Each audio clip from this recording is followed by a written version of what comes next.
Boa noite, pessoal. Bem-vindos aí à nossa disciplina de Teoria das Estruturas 1. E para compensar o que seriam nossas aulas da segunda semana, eu vou trazer aqui para vocês mais uma ideia de como a gente obtém, como que a gente calcula as reações de apoio numa viga. A partir disso, como que a gente representa, nos diagramas de esforços cortantes e depois no diagrama de momento fletor. Então, a primeira coisa que a gente vai conversar é sobre as reações. Lembra que na última aula a gente falou a respeito das vinculações? Vinculações de segundo grau, vinculação de primeiro grau.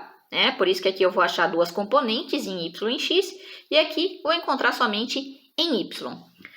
Vocês recordam lá de Newton que para estruturas nós precisamos sempre garantir que o somatório das forças em x tem que ser zero, somatório das forças em y tem que ser zero, bem como o somatório dos momentos tem que ser zero. Se a gente fizer na componente x primeiro, o que a gente consegue ver aqui? Nós temos as cargas pontuais que o exercício deu e a gente precisa encontrar as reações de apoio. Só que na componente x, a gente só tem a força no apoio A. Então, a gente pode dizer que F(x) é zero. E não tem mais nada para fazer. Somatório de forças em y tem que ser zero. Nós temos o F(y), que ainda é uma incógnita, a gente não sabe o valor. Para cima, eu atribuo positivo. Tenho para baixo essa carga pontual de 5 kN. Opa, daí eu simbolizo como negativo, Por que isso? Lembram do plano cartesiano que eu falei na última aula? X, Y, A gente via o que era para cima, positivo, o que era para baixo, negativo. À esquerda, negativo, à direita, positivo, levando sempre em consideração as nossas coordenadas 0, 0. Então, aqui a gente tem mais Fy menos 5. Temos para baixo também negativo menos 10 e temos mais Fby igual a zero. Podemos dizer que Fy mais Fby é igual a 15, porque menos 5 com menos 10 menos 15 passou para o outro lado mais 15. Vocês lembram que eu falei que quando nós tínhamos uma equação e duas incógnitas, eu não tenho como resolver matematicamente. Então, nós fazíamos uso do artifício da soma dos momentos. Aí eu falei para vocês podem escolher, fazer momento em A, fazer momento em B, em qualquer parte da sua viga. Só que nós precisamos utilizar uma como referência, de forma que a gente venha a eliminar uma das incógnitas. Como assim? Pensa no ponto A. Eu vou travar isso aqui. Eu vou dizer que o momento em A tem que ser zero. Lembra que eu falava para a galera que por convenção positiva eu usava anti-horário? Se a gente travar aqui, travei aqui a minha viga. E eu tenho aqui uma força de 5. Essa força de 5, se eu estou travando aqui, ao aplicar nessa minha estrutura, ela tende a fazer esse giro, essa deformação no sentido horário. Força de 5 no sentido horário nós convencionávamos menos. Então, eu vou ter menos 5 da força. Momento é força vezes deslocamento. Eu vou ter a força de 5, menos por causa do sentido, Ele tende a jurar a estrutura assim. E dessa força até onde eu coloquei como referência, eu vou ter 1,5. Então, menos 5 vezes 1,5. Depois aqui eu vou ter o 10. Mesma coisa, ele vai girar no sentido horário. Então, eu vou ter menos 10. Só que nesse caso, do 10 até o meu ponto de referência é 1,2 mais 1,8. De forma que eu vou ter 3 metros, Por fim, nós temos a força Fb, que, se eu aplicar, ela vai girar minha estrutura no sentido anti-horário. Então, eu posso atribuir como positivo, mais Fby, e a distância, vai ser o vão todo da viga, 1,2 mais 1,8 mais 1,2, que isso aqui vai dar pra gente 4,2. Show de bola! 5 vezes 1,2, 6. Negativo por causa do sinal, 10 vezes 3, menos 30, mais 4,2 Fby. 4,2 Fby vai ser igual a 36, 36 menos 6 menos 30, menos 36. Passou para o outro lado, 36 positivo. Agora, se eu passar dividindo 36 por 4,2, deixa eu até fazer aqui. Vamos lá. Vai dar aqui em torno de 8,57. Duas casas decimais, depois da vírgula, tá ótimo, tá, gente? Nossa era em quilonewtons, então 8,57 quilonewtons, ou ainda 857,123 newtons, porque quilo é a mesma coisa que 1000, que é a mesma coisa que 10 na 3. Ou você escreve 857 kilonewtons, ou multiplica por 1000, né? E some com o K, que é o 10 na 3. Então, a vírgula estava aqui, 1, 2, 3, eu andar com 3, 8.570 newtons. Mas podemos deixar em kilonewtons. Se a gente soube o valor de FB, a gente sabe o valor de FA agora. Porque daí eu vou ter apenas uma incógnita, ó. FB 857 igual a 15. Vou ter que FAY vai ser igual a 6,43 kilonewtons. Beleza, galera? Então, olha só, nós vamos ter em FA 6,43 kilonewtons. Depois nós vamos ter aqui 8,57 kilonewtons. Para que a gente calcula essas reações, gente? Para que a gente possa fazer o desenho do diagrama de esforço cortante. Nós vamos simbolizar essas reações no diagrama. Então, vem comigo, você traça uma reta, né? E vamos partir aqui do ponto A. Deixa eu dobrar essa folha aqui um pouco. Olha só. Nós tínhamos o nosso FA, que a gente tinha acabado de calcular, que eu falei para vocês, que deu 6,43 para cima, que a gente tinha orientado no apoio, né? 6,43 para cima. O que acontece? 6,43 é o valor nesse apoio. Desse apoio, galera, até essa carga pontuada, eu não tenho mais nada atuando na minha viga. Então, eu posso dizer que ele fica constante, né? Como na física que a gente estudou lá em física 1. Não tenho mais nada sendo aplicado, eu simbolizo por uma reta. Só que quando eu chego nos 5 kN, eu vou ter uma carga pontual que vai exercer uma força para baixo de 5. Eu tinha 6,43 e aí eu desci 5, né? Eu tive uma variação aqui de 5, né? 6,43 menos 5, eu vou ter algo aqui de 1,43. Depois dessa carga pontual até a próxima, até aparecer alguma outra coisa, eu não tenho nada. Então, esse 1,43 continua até que eu venha a ter aí a próxima carga aplicada, que é de quanto? 10. Então, 1,43 que nós tínhamos, menos 10. Eu vou descer isso aqui e vou chegar em menos 8,57. Maravilha. Depois dessa carga até o apoio, eu não tenho nada. Então, eu simbolizo por uma reta. E depois eu vou ter o esforço, a reação no meu apoio.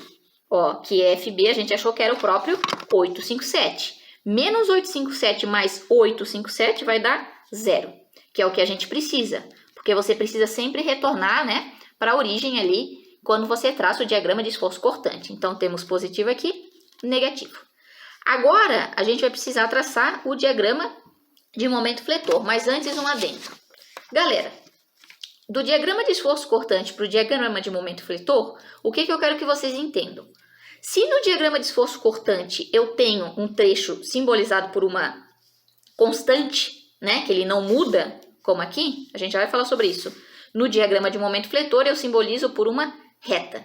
A inclinação depende do sentido. Se ele vai estar acima ou abaixo do eixo, eu já vou falar sobre isso.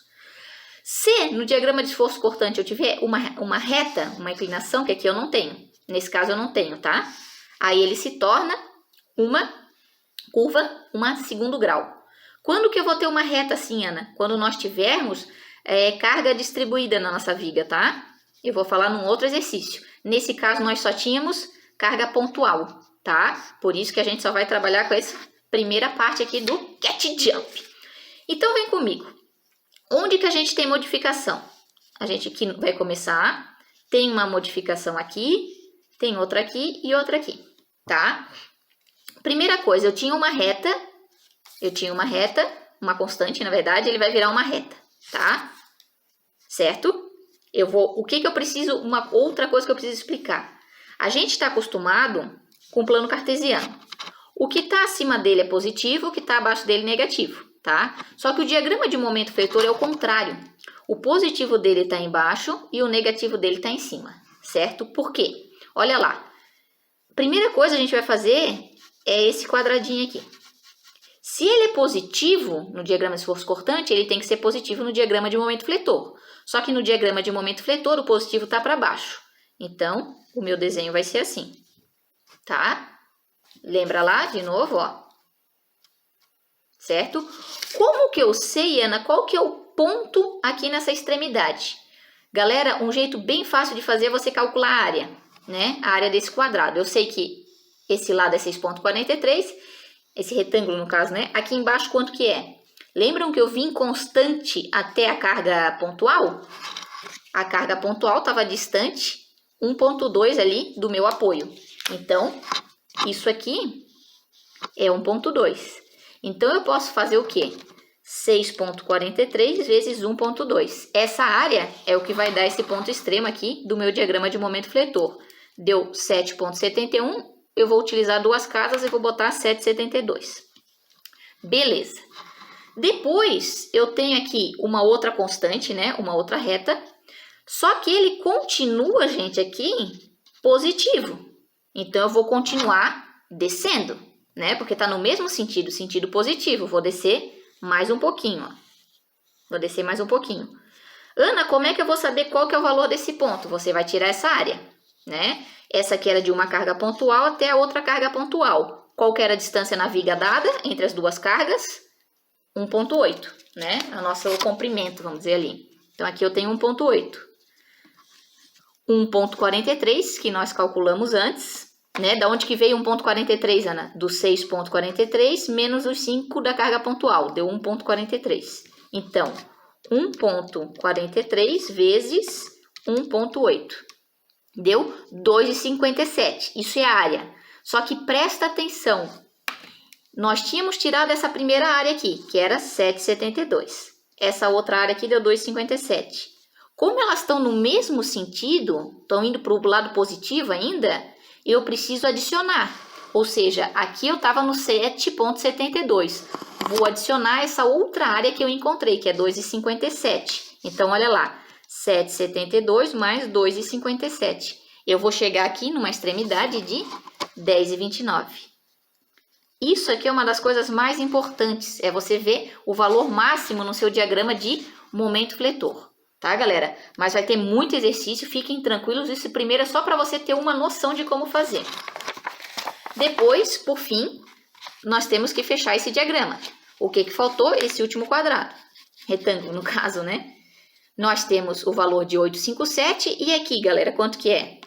Ele veio da segunda carga aplicada até o meu apoio. Segunda carga aplicada até o meu apoio era uma distância de 1,2. Então, eu vou ter 8,57 vezes 1,2. A minha área, 10,28, tá? Só que o que acontece? A gente tinha calculado os dois positivos. Esse aqui, galera, nesse trecho aqui, daqui para cá, ele mudou o sentido, né? Ele estava na nossa referência positiva e agora veio negativa. O mesmo terá que acontecer no diagrama de momento fletor. Eu estava no positivo, só que ele quer que vá para o negativo. Onde que é o negativo? O outro lado do gráfico, né? Ah, Ana, você vai desenhar aqui em cima? Não, eu preciso continuar de onde eu parei. Só que ao invés de eu continuar o desenho descendo essa minha reta, essa reta agora vai para aquele sentido. Deixa eu até traçar melhor aqui, né? Essas coisas de desenho, bicho. Eu tenho que ir no sentido que ele está indo. Então, eu estou indo para o negativo. Na minha conta, eu falei para a galera que deu 10,28, tá? Para fechar aqui na origem, tinha que dar 10,29, mas isso é porque eu arredondei muita casa, tá, galera? Não tem problema. Tem que fechar, que é o objetivo do gráfico. Então, esse aqui é o diagrama de momento fletor, tá? Qual que é a ideia? Sempre que você tem uma constante, ele vai virar uma reta. Sempre que você tem uma reta, vai virar uma curva do segundo grau, né? Só que o que pega nesse tipo de exercício? Que o diagrama de momento fletor, a gente tem o positivo abaixo e o negativo acima, né? E o mais importante, você vê onde que muda o sentido para que você consiga fazer esse fechamento da figura. O mais importante em todos os exercícios que nós fizermos a partir de agora é você encontrar o momento máximo, tá? É esse valorzinho aqui que é o mais importante de tudo, né? Diagrama de momento fletor vai ser quilonewton por metro, né? Porque a gente multiplicou o quilonewton que é o valor do nosso esforço, da nossa reação, pela distância, que estava dada em metros no início do exercício. Então, 10,29 kN por metro. Vamos fazer mais, tá? Mas só para ficar claro aí, eu dar uma clareada pelo menos de como que a gente faz o esboço desse tipo de exercício. Beleza, galera? Na sequência eu vou apresentar, deixa eu ver qual que era o outro que eu fiz para vocês, um com carga distribuída, tá? Até já!